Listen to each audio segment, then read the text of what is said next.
아무리 우리가 하나님의 말씀대로 살려고 노력한다고 하더라도 사실 이 신앙의 연륜이 쌓이면 쌓일수록 이 깨닫게 되는 게 있죠.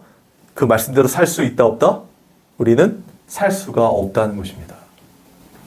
여러분, 진짜 하나님의 말씀대로 살려 했던 많은 자들이 있었어요. 그리고 예수님이 이 땅에 오셨을 때도 이미 이스라엘 백성들 중에 이 사두개인과 바리새인들이 이 하나님의 율법대로 살려고 몸부림치지 않았습니까?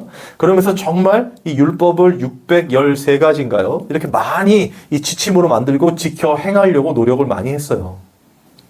그렇다고 한다면 지금 우리는 그 바리새인과 사두개인보다 이 하나님의 말씀인 율법을 지킬 수가 없는 존재죠. 그건 너무나 자명한 사실 아니겠습니까?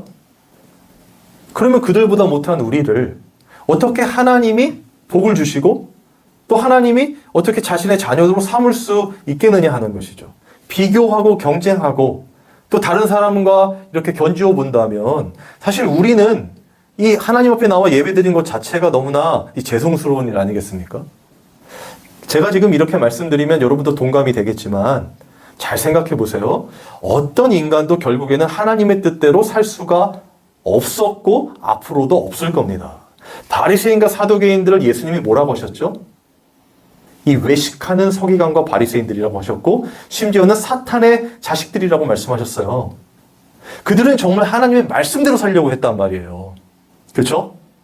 물론 그 속에 의도와 목적이 있었지만 어쨌든 하나님의 백성으로서 하나님의 뜻대로 살려고 하는 모습들이 있었다는 거예요. 지금도 마찬가지죠. 우리가 하나님의 말씀대로 살려고 노력하잖아요. 안 하는 거 아니잖아요. 그런데 그것으로 내가 다른 사람과 비교하여서 혹은 더 우위에 있다고 해서 잘 지키고 있다고 해서 그들보다 더 많은 복을 받고 또 하나님의 인정을 받고 잘 살 수 있을 것이다로 갈 수는 없다는 거예요. 왜냐하면 하나님의 말씀을 결론적으로는 우리는 다 지킬 수 없기 때문에. 그리고 지키고 하나님의 영광이라고 하며 살아가도 어느 순간 내 욕심 따라 나를 위해 살고 있잖아요. 맞습니까? 그러니 하나님을 더욱 깊이 알아가면 알아갈수록 우리의 신앙이 연륜이 쌓이고 경험이 쌓여서 점점 더 이 나이가 들어 감에 따라 나는 정말 하나님의 말씀을 그 은혜를 이렇게 깊이 체험했는데도 결국에는 지킬 수 없는 죄인이구나라는 걸 알게 된다는 거예요.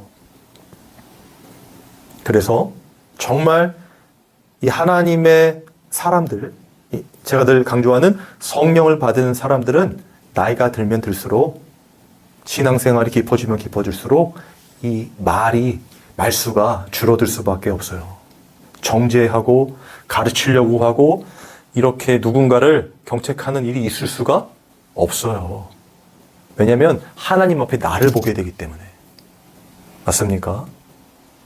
이렇게 목사인데도 불구하고 여전히 또 죄를 짓고 이 생각 속으로 짓는 또 혼자 있을 때 하게 되는 욕망과 욕심 그 삶 자체를 너무나 잘 알기 때문에 이런 나도 구원하신 하나님께서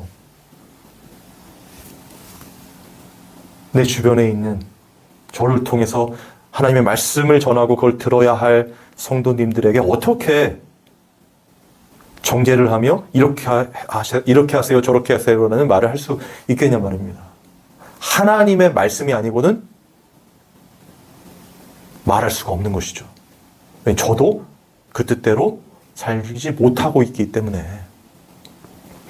여러분, 이게 하나의 이 맥락으로 흐르게 돼요. 성령을 받은 자들은 말입니다. 그래서 제가 이 성경에 나와 있는 모든 믿음의 선조들도 마찬가지라고 했어요. 그들이 무엇인가를 하나님께 잘 봉사하고 헌신하고 섬겨드려서 하나님이 그들을 사용하여서 그들을 잘 살게 해주신 게 아니라 하나님이 그들이 준비돼서 쓰신 게 아니라 하나님께서 택하셔서 그들을 그렇게 이끌어 가신 거예요. 그리고 그들은 그렇게 인도해 주심에도 불구하고 여러 가지 이 상황 속에서 자신의 욕망을 쫓아 죄를 짓잖아요. 그 구약의 선지자들이 다 보여준 것 아니겠습니까? 그리고 신약의 사도들도 마찬가지죠. 하나님이 그들을 택하여서 그들을 쓰시고 하나님의 언약을 이루어 가시는 것이지, 그들이 무언가를 잘해서 이 사람들이 이렇게 하니까 하나님이 이렇게 쓰셨구나, 그러니까 우리도 이렇게 하자로 갈 수 없다는 거예요. 절대로. 성령을 받은 자들은요. 왜냐하면 성령은 하나님의 영으로서 하나님께서 누구신가를 설명하는 분이란 말이에요. 그래서 그걸 성경으로 이 계시로 우리에게 주신 것 아니겠습니까? 성령께서. 물론 사람의 저자를 감동을 주셔서 쓰게 하셨지만 모두가 다 그 하나님의 목적과 하나님의 의도를 담아서 정말 하나님께서 당신의 택한 백성들을 어떻게 구원해 가셨는지, 그리고 구원해 가실 것인지, 어떻게 완성할 것인지, 하나님의 언약은 이렇게 이루어지며 그 사랑은 무엇이다라는 것을 이 설명하는 게 성경이란 말이에요. 그거를 성령 받아야 알 수 있다는 거예요. 이렇게. 오늘은 그렇게 성령 받은 자들에 의하여 성령께서 깨닫게 해주시는 이 성경의 본문을 살펴볼 건데요. 그게 오늘 본문의 말씀이고, 정말 잘 이 성령 받지 못한 자와 받은 자의 이 기준을 명확히 세워줄 수 있는 말씀이라고 생각이 듭니다. 한번 생각해 보겠습니다. 오늘 본문 이 마태복음 20장은요, 이 또 천국에 대한 비유예요. 예수님께서 하신 천국에 대한 비유. 그런데 뭐라고 하시냐면, 이 천국은 마치 이 포도원의 품꾼을 구하는 집 주인과 같다고 해요. 그러면 이 천국은 이 포도원입니까? 집 주인입니까? 여러분, 이거 너무나 쉬운데 잘 읽으셔야 돼요.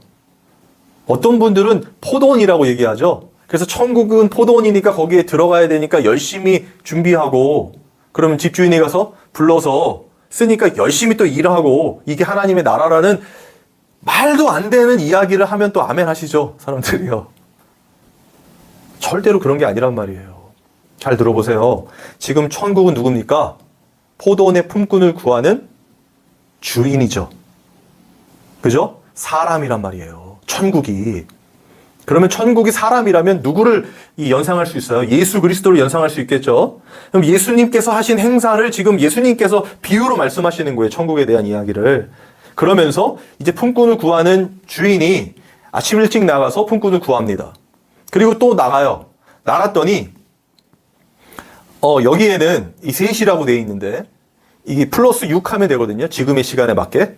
그러면 이 아침 9시가 되는 거예요. 그러니까 9시에도 한번 나가서 품꾼을 또 구하고요. 12시에도 나가고 3시에도 나갑니다. 오후 3시. 그리고 오후 5시에도 나가서 구해요. 그런데 이 중요한 것들 중에 하나가 뭐냐면, 이 원래는 아침에 인부들을 구하면 끝나는 거잖아요.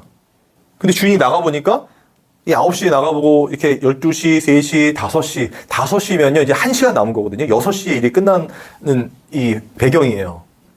근데 그 사람들이 일을 못 구하고 장터에서 놀고 있다 그래요. 그죠? 놀고 있는 사람들, 그럼 재밌게 놀고 있다는 얘기가 아니라 일이 없다는 거예요. 일을 할 수 없는 상태라는 걸 말하는 거예요.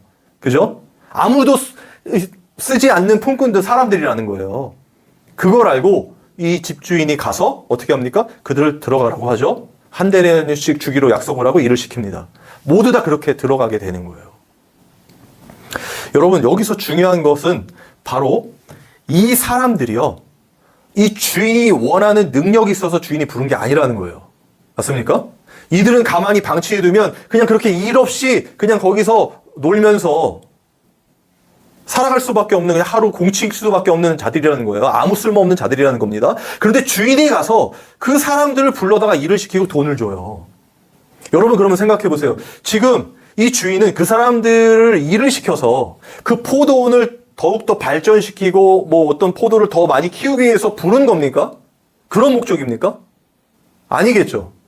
그러려면 그 사람들이 아니라 더 일을 잘하는 사람들을 오전에 불러서, 누구나 유능하다고 생각하는 사람들을 불러서 그 포도원을 섬기게 하면 되잖아요. 가꾸게 하면 되잖아요. 그런데 지금 이 집주인은 어떻게 하고 있어요?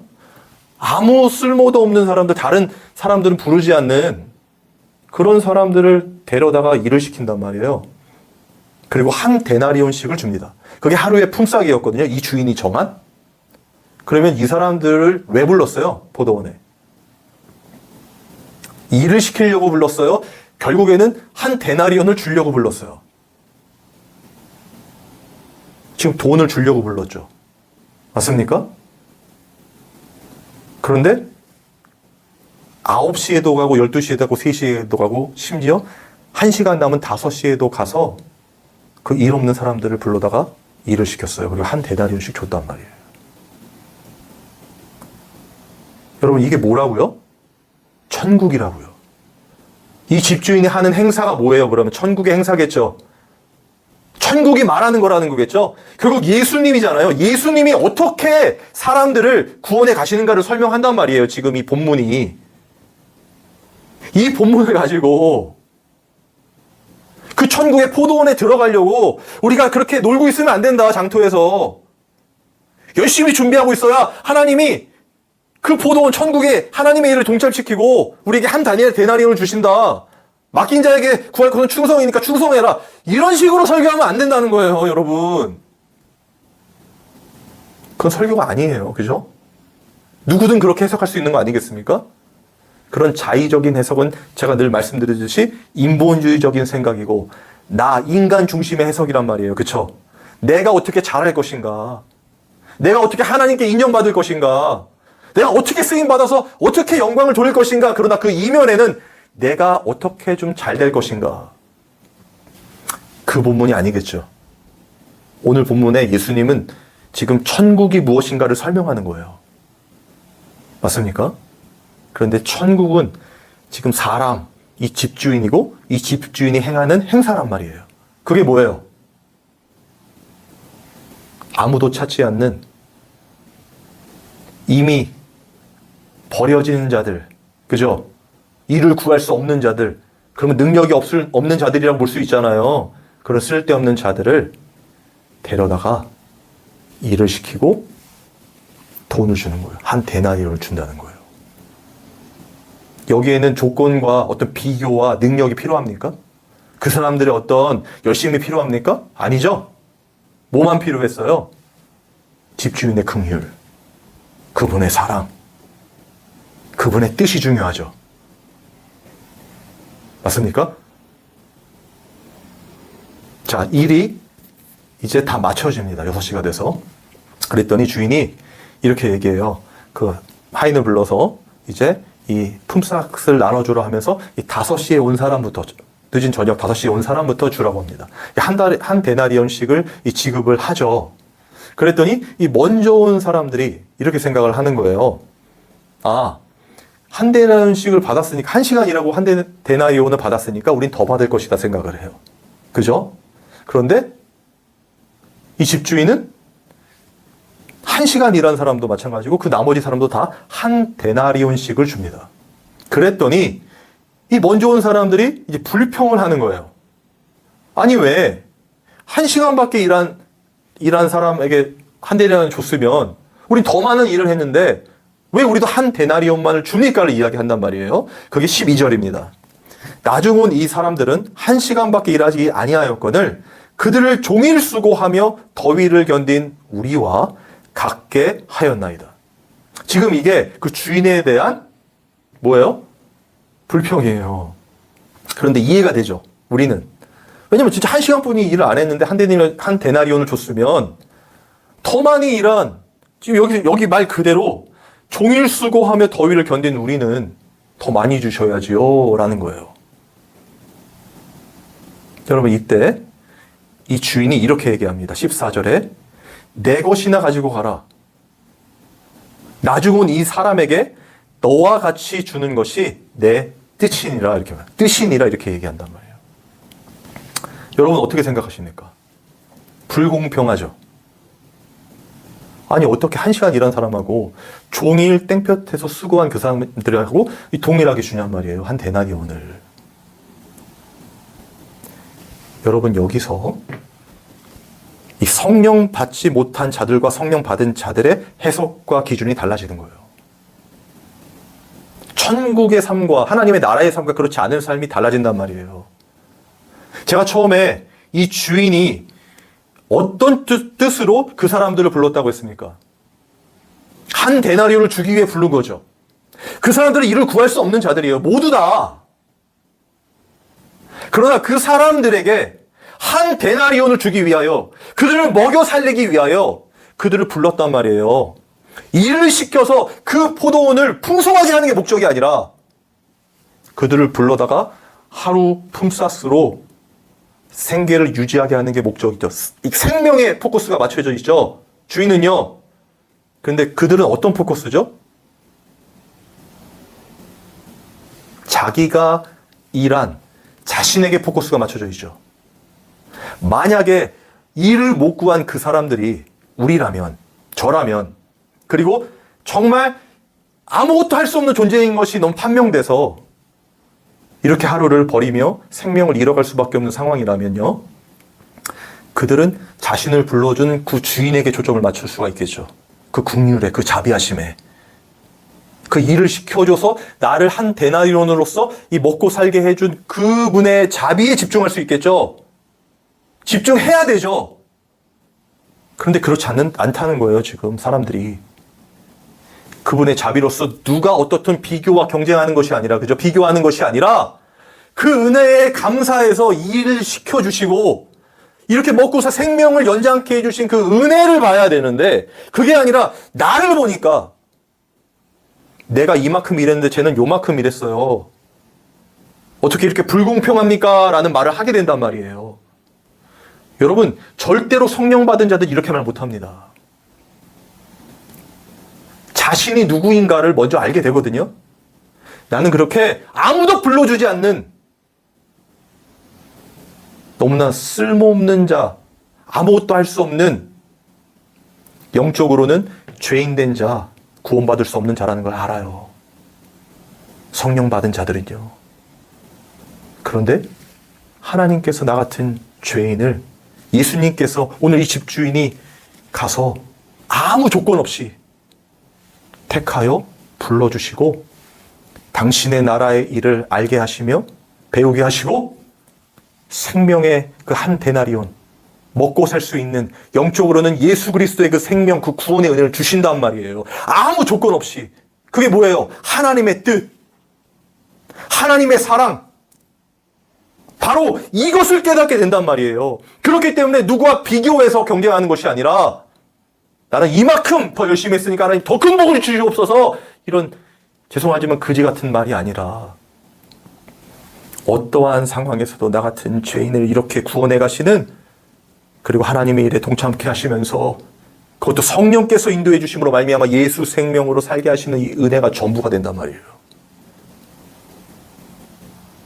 그 예수님의 십자가가 전부가 된단 말이에요. 그 천국이 내 안에 계심으로 말미암아 기쁨과 감사가 터져 나온단 말이에요. 그러면 집중되는 것이 내가 아니라, 그렇죠? 나는 안 되니까, 안 됐으니까, 실패했으니까. 하나님은 실패한 나를, 죽을 수밖에 없는 죄인을 불러주시고 나와 함께 하시면서 생명을 주시고 한 데나리온을 주시니까 그 하나님만을 의지하게 되겠죠. 그 하나님만을 바라보게 되겠죠. 그 하나님의 자비하심과 긍휼하심, 그 사랑만을 의지하며 나아가게 되겠죠. 그게 바로 성령 받은 자들이라는 거예요. 그게 천국으로 보게 되는, 예수 그리스도를 바로 아는 자들의 모습이라는 것입니다. 여러분, 이들의 불평이요, 지금 우리가 생각할 때는 너무나 이 공평하게 느껴지죠.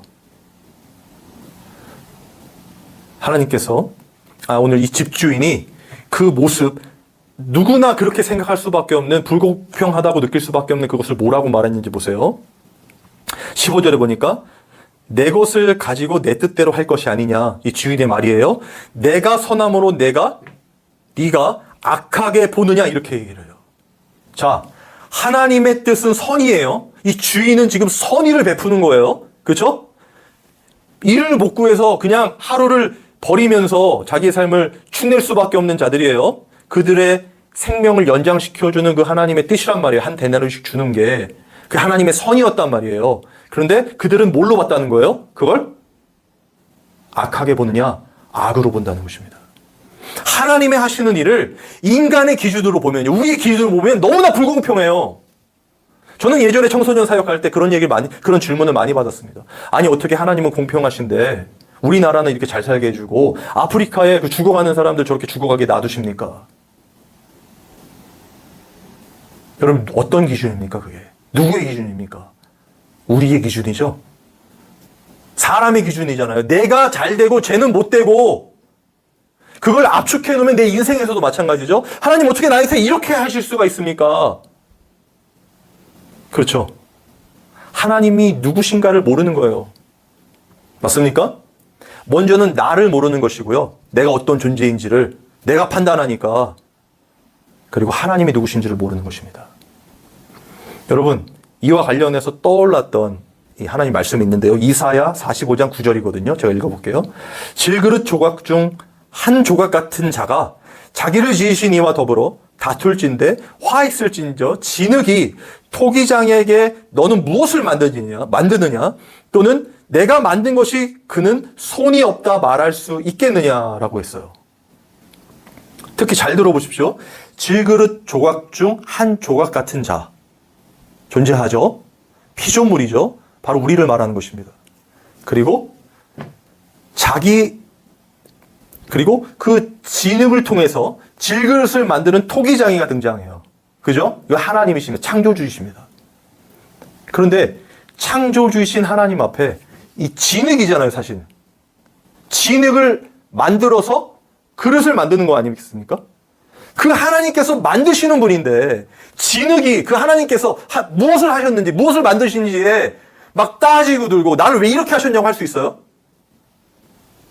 원재료인 진흙은 생각조차 없죠. 무엇을 할 수 있는 존재가 아니란 말이에요. 성경은 우리를 진흙이라 하죠. 먼지와 티끌이라고 하죠. 우리는 아무것도 할 수 없는 존재예요. 무엇을 생각하고 판단할 수 있는 그런 존재가 아니란 말이에요. 창조주신 하나님만 선이시고 그분만이 판단하시고 심판하시면서 결정하시는 분이세요. 여러분, 성령을 받게 되면요, 반드시 그 하나님이 그 전능하신 심판주이심을 믿을 수밖에 없어요. 왜요? 내가 보이니까요. 우리가 보이니까, 우리가 얼마나 큰 죄인이면 절대로 구원받을 수 없고 아무도 우리를 쓸 수 없는, 그냥 오늘 본문에 나타난 장터에 놀고 그냥 그렇게 썩어져 세상과 죽을 수밖에 없는 존재라는 걸 알게 되기 때문에, 그래서 하나님을 창조주이시며 우리를 구원하실 분으로 완전히 믿을 수밖에 없다니까요. 그런데 성령 받지 못한 자들은 그런 하나님을 알지 못하기 때문에, 그리고 자신의 존재가 어떤지 알지 못하기 때문에, 그리고 자신의 인생의 주인이 자기잖아요. 맞죠? 자신이 하나님인 것처럼 판단하기 때문에 하나님이 하시는 모든 일을 불평과 원망으로 일삼고요, 오늘 본문에서와 같이 악으로 본단 말이에요. 여러분, 기준이 하나님이지 않은 모든 것은 다 죄입니다. 맞습니까? 하나님이 하시는 것 외에는 모든 것이 다 악이고 어둠이에요. 지금 하나님의 그 은혜, 구원의 은혜, 그러니까 그 집주인이 포도원의 품꾼으로서 품어서 일을 시키고 한 데나리온을 주는 그 자비와 긍휼을 보지 못하고 볼 수도 없는 것이죠. 왜요? 중심이 나기 때문에. 그래서 그 하나님이 하신 일을 악하게 보는 이자들.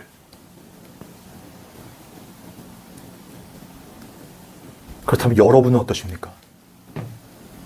여러분의 인생에서 하나님이 하시는 일들을 여러분이 판단해서 왜 하나님이 이렇게 하십니까? 불평하며 원망하고 이 집주인의 말처럼 내가 선함으로 네가 악하게 보느냐?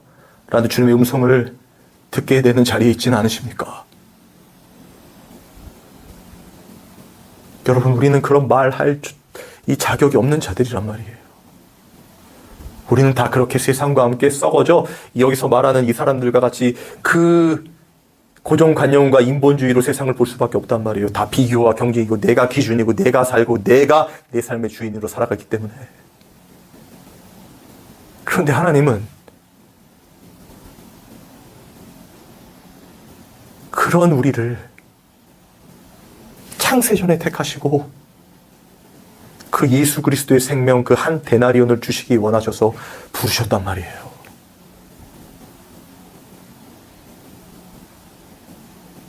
여러분, 이 은혜가 정말 우리 참된 성도들의 삶 그 시작이며 마지막이고 전부인 것입니다. 우리가 기뻐할 것이요, 이 땅에서 무엇인가를 이루어서 기뻐할 수 있는 것은 없어요. 하나님의 생명책에 기록된 것으로 그것으로 기뻐하는 것입니다. 그래서 오늘 본문 마지막에요. 예수님께서 이렇게 말씀하셨어요. 16절입니다. 이와 같이 나중된 자로서 먼저 되고 먼저 된 자로서 나중되리라.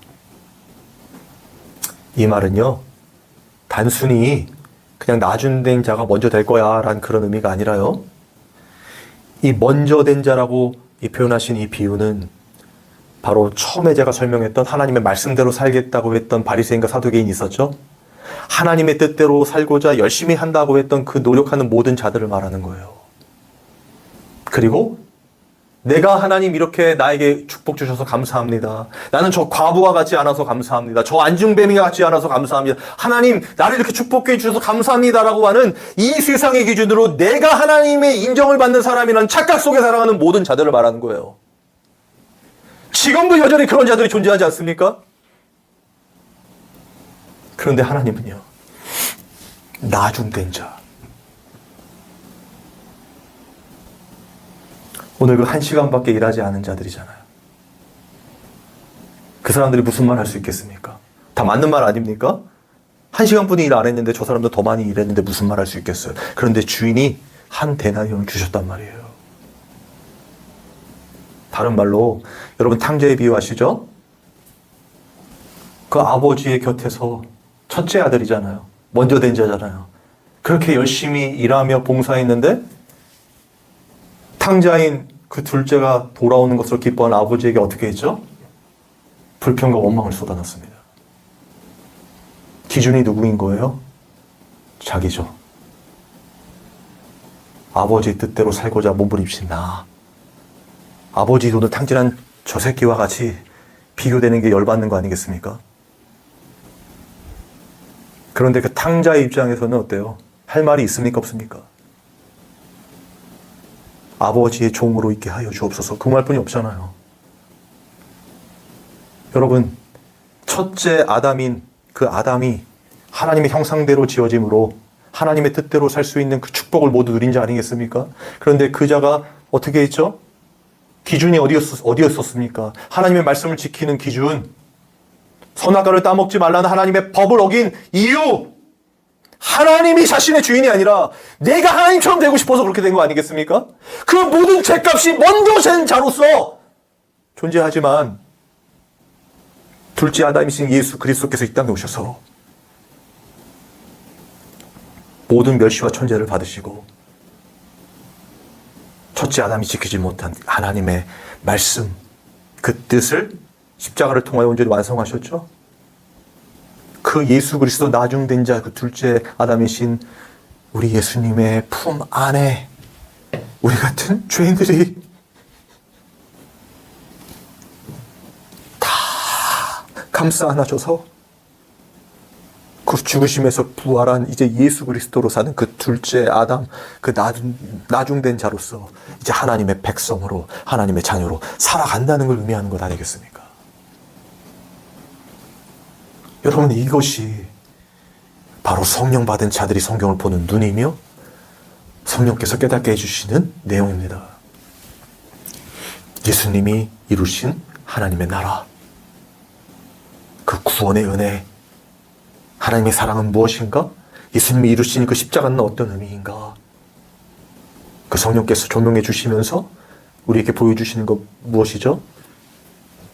내가 누구인가? 그죠? 우리가 얼마나 큰 죄인인가? 절대로 구원받을 수 없는 이 세상과 썩어져 죽을 수밖에 없는 자라는 사실. 그런 나를 구원해 주시는 그 하나님은 창조주 하나님이시며 하나님의 뜻대로 이 세상을 심판하시는 분이시기에 온전히 하나님의 그 뜻과 섭리대로 모든 것들을 하나님의 그 은혜와 사랑으로 덮어 가시는 그 놀라운 은혜, 그걸 깨닫게 된다는 말입니다. 그래서 오늘 이 마지막 말씀, 먼저 된 자가 나중되고 나중된 자가 먼저 되리라, 이 말씀이 우리 안에 큰 울림이 될 수밖에 없는 것입니다. 왜요? 구원의 메시지니까요. 나를 구원해 주신 하나님의 은혜를 설명하고 있으니까요. 그러므로 사랑하는 여러분, 힘을 내시기 바랍니다. 성경은요, 이렇게 아무나 이해할 수 있는 책이 아니라, 또 주어진 것이 아니라 하나님의 참된 백성에게만 주어진 책이며 성령 받은 자들에 의해서만 예수님을 깊이 알게 되는 정말 소중한 하나님의 사랑 그 자체라는 것입니다. 저는 이런 성경 해석과 또 이런 성경을 사모하는 마음, 그리고 주님이 주시는 이 놀라운 구원의 은혜들을 날마다 체험해가며 기쁨으로 살아가는 정말 참된 성도들 되기를 바랍니다. 이것도 우리가 하는 게 아니겠죠. 우리 주님께서, 성령께서 반드시 우리를 이렇게 하나님을, 예수 그리스도를 알아가는 그 영생의 삶으로 인도해 주실 줄 믿습니다. 우리 찬양하고 기도하겠습니다.